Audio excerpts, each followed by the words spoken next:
네, 뉴스 신세계. 오늘도 헬마우스 임경빈 작가와 함께합니다. 어서 오세요. 안녕하세요. 자, 어제 네. 어제가 아니죠. 지난 금요일. 금요일. 예. 이재명 대표 1심 선고를 두고 아주 여야가 격렬하게 부딪히고 있죠. 그렇습니다. 예. 저희가 이제 금요일에도 전해드리면서 뭐 대부분의 평론가들이 이제 예상하지 못했던 수준의 이제 그 형량이 나오는 바람에 후폭풍이 거셀 것 같다라고 예. 전망을 드렸었는데 실제로 주말 내내 그리고 이번 주 들어서까지도 이 후폭풍이 이어지고 있는 양상입니다.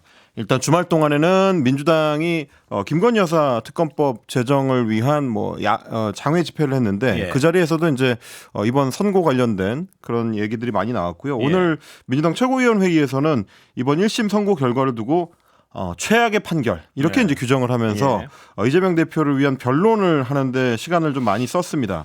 이를테면 이제 박찬대 민주당 원내대표 같은 경우는 이 대표에 대한 1심 재판부 판결은 누가 봐도 명백한 사법살인이다. 예. 뭐 이렇게 이제 규정을 했고요. 그러면서 기초적인 사실관계도 맞지 않고 법리에도 맞지 않는 1심 판결은 2심에서 반드시 바로잡힐 것이다라고 주장을 했고, 뭐 김민석 최고위원 같은 경우도 이제 비슷한 논점으로 이제 비판을 했고요. 전현희 최고위원 같은 경우는 또 이제 본인이 법률가 출신인데 PPT까지 이제 따로 만들어가지고 뭐 조목조목 1심 판결의 뭐 내용을 이제 반박하는 뭐 그런 내용의 이제 발언들을 했습니다. 그리고 이제 주말 동안에 좀 주목을 많이 받았던 게 변호사 출신인 이소영 민주당 의원의 이제 페이스북 글이었는데요. 1심 판결에 세 가지 문제점을 지적을 했습니다. 먼저 공직선거법 사건에서 이 낙선자를 엄하게 처벌하지 않는다라는 기본 원칙에 대한 부분을 지적을 했습니다. 그러니까 낙선으로 기소된 행위가 선거 결과에 영향을 미치지 않았다는 의미가 낙선 자체가 기소된 행위 때문에 선거 결과에 영향을 미치지 않았다는 의미가 애초에 담겨 있는 거라서 굳이 추가로 재판을 통해서 더 엄하게 처벌할 이유가 없다라는 게 이제 법률가로서의 어떤 의견이고요. 그러면서 당선자인 윤석열 대통령은 우리 장모는 10원 한 장 피해 준 적 없다라고 이제 이런 발언을 포함해서 허위 이미 확인된 많은 주장이 있음에도 불구하고 불소추 특권 때문에 기소되지 않는 상황인데 낙선자인 이 대표에 대해서는 피선거권 박탈형을 선고한다는 것 자체가 상상하기 어려운 일이다. 뭐 이렇게 지적을 했고요. 그 두 번째 이유로 꼽은 게 낙선 목적이 아니라 당선 목적인 경우에 원래 더 중하게 처벌하는 원칙이 있다라는 얘기입니다. 공직선거법 250조가 상대를 비방하는 낙선 목적과 나를 뽐내기 위한 당선 목적을 구분해서 법정형 자체를 애초에 다르게 규정을 하고 있는데 당선 목적으로 이제 나를 뽐내는 경우에는 벌금형의 하한선이 없지만 그러니까 굉장히 좀 낮춰서 벌금을 줄 수도 있다는 얘기죠.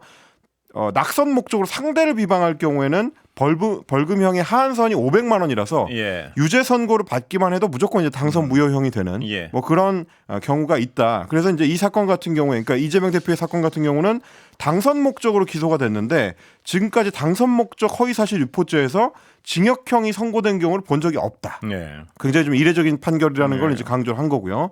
그리고 마지막 세 번째로 글로 한 경우와 말로 한 경우가 다르다는 점을 지적을 했습니다. 그러니까 글을 써서 허위 사실을 유포한 경우와 말을 한 거는 좀 다르다라는 얘기인데 갑자기 질문을 받고 한정된 답변 시간 내에 즉석 응답을 하는 경우에 누구는 사실관계를 정확하게 말하기가 어렵다. 그래서 이런 경우에는 죄가 성립되지 않는다는 대법원 판례까지 있는데 집행유예 선고라니 좀 무리하다라는 비판이었고요. 이렇게 이제 글을 써놓고 이소영 의원 같은 경우는 정치인이기 이전에 법률가로서 납득하기 어렵다. 내가 민주당 당원이 아니더라도 이렇게 생각했을 것이다. 이런 주장을 내놨습니다. 이게 어떤 여러 민주당 의원들의 주장과는 상관없이요. 이 국민들 입장에서 국민들이 판단할 수밖에 없는 부분이 이런 것 같습니다. 그러니까 이 이재명 대표는 지난 대선에서 전 국민의 절반 가까운 어떤 절반에 아주 유사한 표를 얻은 사람인데요. 투표자들의. 양 대선 후보 사이 0.7%포인트 차이였으니까요. 그런데 재판부가 누구를 안다 모른다. 혹은 협박으로 느꼈느냐. 혹은 뭐 압력으로 느꼈느냐. 혹은 협박과 압력이 전혀 없는데 있다고 느꼈느냐. 있다고 얘기를 했느냐.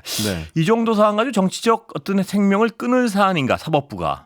이거에 대한 국민들의 판단이 있을 것 같습니다. 보니까. 그렇습니다. 그리고 이제 오늘 뭐 민주당 의원들이 그런 이야기도 많이 했습니다만은 결국 이제 이게 정치적인 쟁점에 대한 사건이기 때문에 예. 반대편의 이제 정치 진영을 생각하지 않을 수가 없는 건데 윤석열 대통령 사례에 대해서는 이제 이소영 의원이 지적을 했지만 김건희 여사 같은 경우는 이제 검찰이 애초에 기소조차 하지 않고 있는 예. 상황에서 혹은 수사가 제대로 진행되지 않고 있는 상황에서 정책 반대자인 이재명 대표에 대한 이런 재판 결과를 국민들이 받아들일 수 있겠냐. 예. 이게 이제 공평하고 형평성에 맞는 결과라고 볼 수 있겠느냐라는 게 지금 민주당 쪽의 또 주장이기도 합니다. 예. 국민들이 판단을 하실 거라고 봅니다. 어떤 쪽이든지. 예. 그리고 이제 사실 이제 정치적 사건이기 때문에 정치적 의미가 뭔지도 같이 좀 돌아볼 필요는 있는데요. 예. 여기에 대해서는 대표적인 보수 논객으로 꼽히는 정규재 전 한국경제 주필이 예. 페이스북을 통해서 판결 비판을 하면서 이제 의견을 좀 냈습니다. 1심 선고 자체를 잘못된 판결이라고 규정을 했는데 보수 논객이요. 그렇습니다. 예. 굉장히 좀 보수적인 입장을 뭐 어떻게 보면 이제 굉장히 좀 이제 극단적이다라는 얘기까지 들어왔던 인물이다 예. 보니까 상당히 좀 이례적인 그 게시물을 올렸는데 공직선거법의 근본적인 취지를 감안하지 않는 판결이다. 예. 뭐 이렇게 규정을 했습니다. 이것도 역시 마찬가지로 낙선자라는 신분 때문인데 낙선자는 이미 유권자의 사실상의 판결을 받은 결과인 거라서 네. 공직선거법이 보호하려고 하는 실질적인 이익이 없다.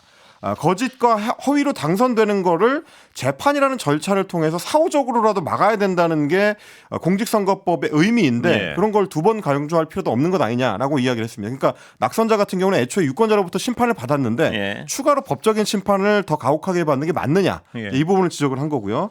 그리고 이재명 대표의 발언 중에서 이제 김문기 씨를 알지 못한다라고 했었던 점, 그리고 백현동의 토지 용도 변경은 국토부의 압력을 느껴서 시행하게 됐다라는 이 발언, 이게 이제 재판의 두 가지 쟁점이었는데 이 발언들에 대해서도 논평을 했습니다.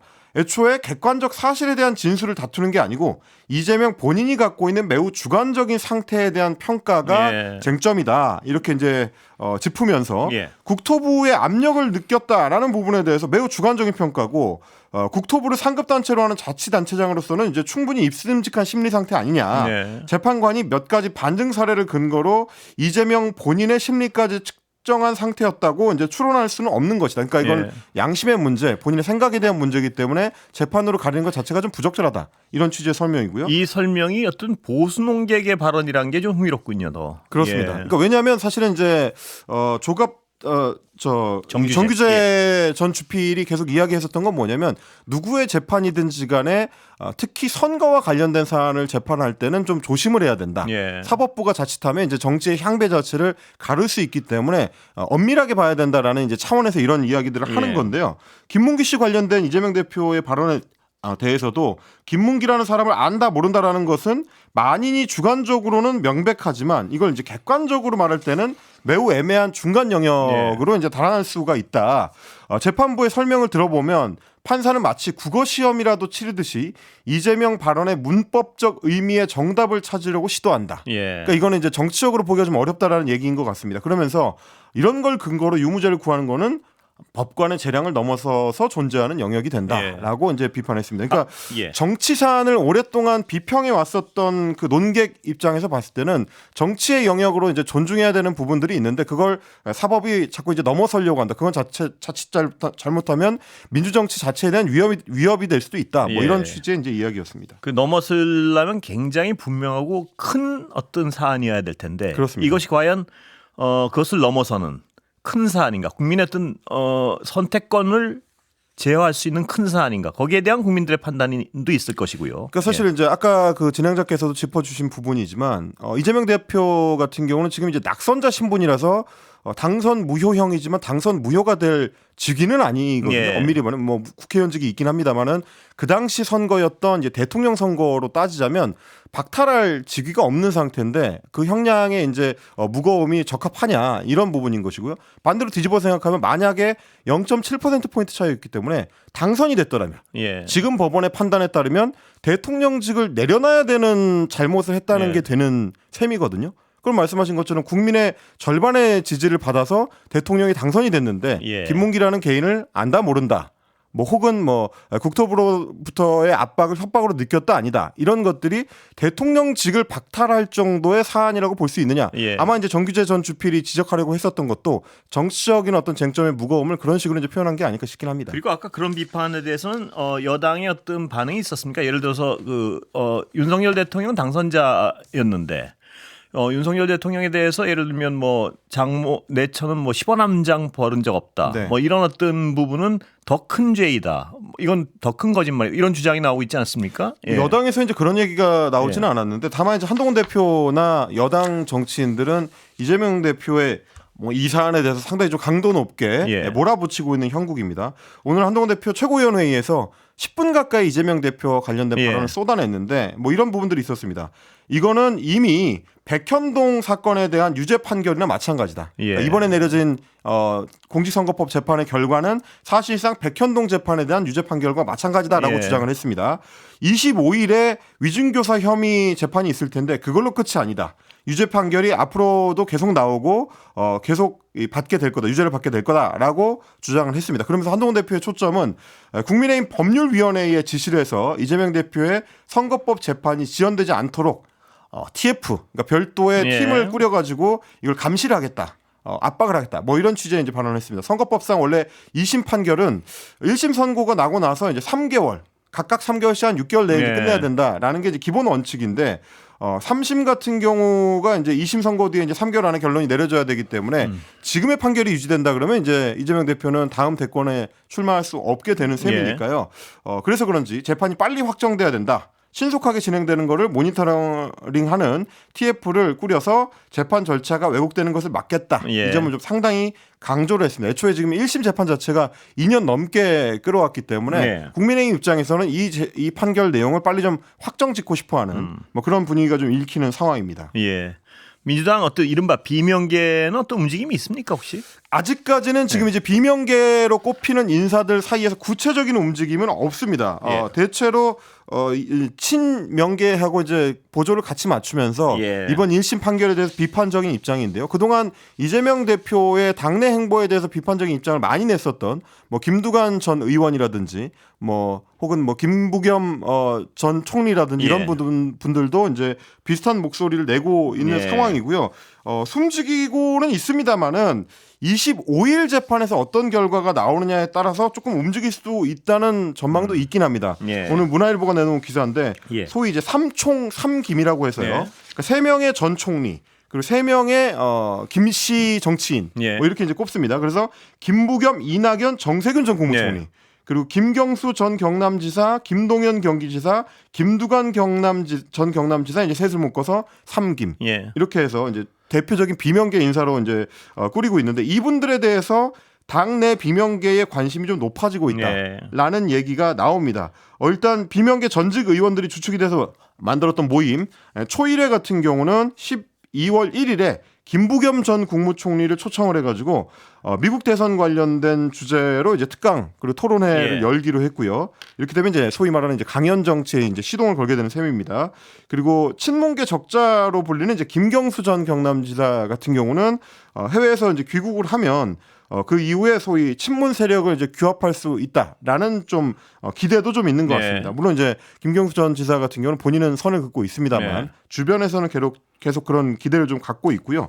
그리고 초일의 소속인 박용진 전 의원 같은 경우도 내년 1월부터 정치 활동을 재개할 거다 이런 전망이 나오고 있는 상황입니다. 반면 김동연 경기지사는 굉장히 사법부 판단에 대해서 비판적인 목소리를 내고 그랬던데요. 비판적인 목소리를 이제 페이스북에도 직접 남겼고요. 지난 주말에 있었던 장외 집회에도 처음으로 참여를 했습니다. 김동연 지사는 어떤 이 재판 결과에 대해서 나는 어느 쪽에 어떤 입장을 가겠다는 분명한 선택을 한 것 같습니다. 언뜻 보면 그렇습니다. 뭐 사실은 김두관 경남지사도 이제 비판적인 그 글을 페이스북에 올리기도 했는데 지금 현재 1심 상태에서는 게다가 또 이제 예상했던 것보다 형량이 좀 높게 나왔기 때문에 아직까지는 다른 목소리를 내기가 이제 당내에서도 좀 부담스럽다라는 전망이고요. 그리고 사실 1심 판결이기 때문에 남아있는 25일 재판의 결과가 어떻든지 간에 당장 목소리를 내기는 쉽지 않을 거라는 전망이 좀 우세하긴 합니다. 2심까지는 결과가 나와봐야 그 뒤에 이제 다른 움직임이 나올 수 있을 것이다. 뭐 이런 전망이 많은 것 같습니다. 명태균 씨는 구속이 됐지만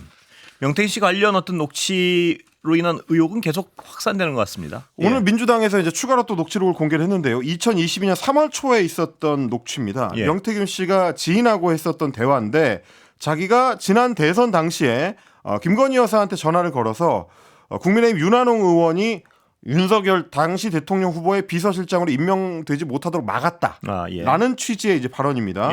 그 당시에 이제 윤한홍이 비서실장이 된다 그래서 사모님 윤한홍이는 훌륭한 사람입니다. 그렇게 훌륭한 신분을 어떻게 선거판에 비서실장을 씁니까? 라고 조언을 했다는 거고요. 그러니까 비서실장은 좀 거친 역할을 좀 해줘야 되는데 그렇게 이제 부드러운 사람 혹은 뭐 훌륭하다라고 이제 본인이 평가한 사람은 그런 역할 하기 좀 어렵다라고 이제 막았다는 거고요. 그래서 그 당시에 상황을 명태균 씨가 재연을 했는데 김건희 여사가 바로 신랑 그러니까 윤석열 후보한테 전화를 해가지고 내가 윤한홍한테 안 된다고 했으니까 당신 그렇게 알아라고 직접 통화하는 거를 이제 들었다라는 얘기를 하는 겁니다. 그래서 실제로 그 당시에 2021년 11월인데요. 후보 비서실장에는 권성동 의원이 임명이 된 바가 있습니다. 예.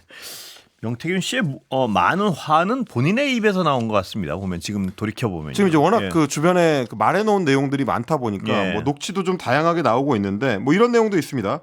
윤석열 대통령 후보 부부하고 본인이 이제 상당히 친분이 있었다는 걸 강조하기 위해서. 윤석열이 지방에 가면 나는 지 마누라 그러니까 김건희 여사한테 간다. 그래서 아크로비스타에 윤석열 후보가 없을 때 찾아갔다라는 얘기입니다. 그러면서 대통령이 아크로비스타 자택에 있다가 내가 와 있으면 저거 또 왔나 보다라는 표정을 짓는다라고 하면서 대통령 후보 부부와 그런 식으로 이제 굉장히 좀 가까웠다라는 친분을 과시했고요. 김건희 여사랑 문자를 하루에 한 2,000통, 3,000통이 기본이다. 이런 대화도 있었습니다. 우리 마누라하고 장모에게 전화하지 마라고 윤석열 대통령이 호통을 쳤다가 그 다음날 다시 전화가 와가지고 미안하다. 또 이렇게 사과하기도 했다. 이런 내용도 지금 녹취에 들어 있었습니다. 근데 이 명태균 씨의 언행을 이렇게 계속 보면요. 분명히 어떤 과장과 자기 자랑이 있는 거는 분명해 보이는데 그 말한 거랑 여러 가지 상황이 맞아떨어지는 게 너무 많아서 문제예요. 보니까. 보통 이제 그 지금 증언하고 있는 분들을 보면 실제 녹취를 종종 들려줬다고 하니까 그걸 이제 완전히 거짓말을 지어내서 했다기보다는 뭐 지금 검찰이 추정하는 것처럼 과시 목적으로 뭔가를 이용하지 않았느냐 뭐 이렇게 볼 수는 있을 것 같습니다. 그런데 그게 또 현실적 상황과 맞아떨어지는 게 많아서 너무 그렇습니다. 그게 수사가 이루어져야 될 부분이 많은데 특히 이제 그걸로 주목을 받는 게 창원 제2산단 부지 선정 관련된 문제입니다. 명태균 씨 지인의 가족이 이 창원 제2국가산단 발표 이전에 부지를 매입한 걸로 확인이 됐다. 이게 지금 민주당 염태영 의원실의 확인 내용입니다. 창원시에 거주하는 명모 씨라는 인물인데 너무 명태균 씨랑 관련이 있을 것 같은 성입니다. 이 명모 씨라는 사람이 부지 중에서 총 10개 필지 6,431제곱미터니까 한 2,000여 평 정도 되거든요. 이 면적을 후보지가 발표되기 약 7개월 전이었던 2022년 7월부터 발표 직전이었던 작년 2월 사이에 매입을 했다라는 겁니다. 2022년 7월이라는 거는 김영선 전 국민의힘 의원이 창원 의창구에서 당선이 된 직후고요. 그리고 마지막 매입 시점인 2월은 지난해 2월 같은 경우는 대통령이 산단 후보지 지정을 공식 발표하기 불과 한 달 전이었습니다. 그러니까 사실상 정보를 미리 명태균 씨한테 받고 나서 산 거 아니냐라는 얘기인데 뭐 이 인물이 명태균 씨하고 아주 밀접한 관계가 있다는 거는 이제 강혜경 씨 같은 여러 증언을 통해서 경향신문이 좀 확인을 했다는 거고요. 매입한 사람은 명태균 씨하고 가까운 사람의 이제 아들이다. 그러니까 이런 식의 어떤 얘기가 나오니까 명태균 씨가 과장은 하는 것 같은데 한 뱉어놓은 얘기랑 앞뒤 정황들이 자꾸 맞아떨어져서 아주 허황된 얘기는 별로 없더라라는 얘기는 가능할 것 같습니다. 그래서 수사가 필요한 것 같은데 얼마나 수사가 이루어지는지는 모르겠습니다. 여기까지 하겠습니다. 임경빈 작가였습니다.